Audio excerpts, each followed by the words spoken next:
In the previous lesson, we were sending password reset link and receiving it in the laravel.log file, because by default, during local development, Laravel uses log driver for sending mails.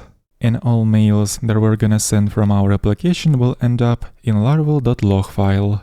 But we can make this process a little more convenient for us during development by using third-party services such as Mailtrap. It provides us with testing Sandbox where we will be receiving our mails. So after creating an account in here, let's open up Sandbox's section and create new Sandbox. I'm gonna call it Laravel Watch. Then if we'll open up settings of this Sandbox, scroll down to the bottom of the page.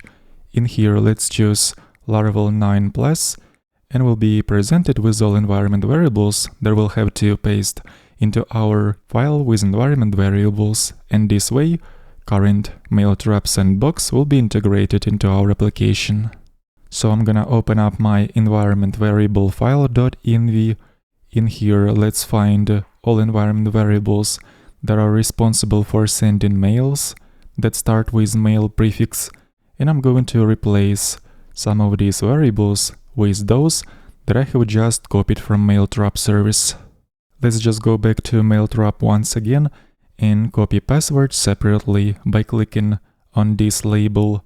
Once password will be copied, we can use it for mail password environment variable in here.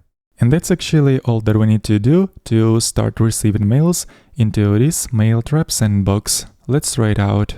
I'm going to send password reset link by using this form, and after successful submission, if we'll check out our Sandbox on Mailtrap, sure enough we're going to see one new mail that we have just sent with password reset link.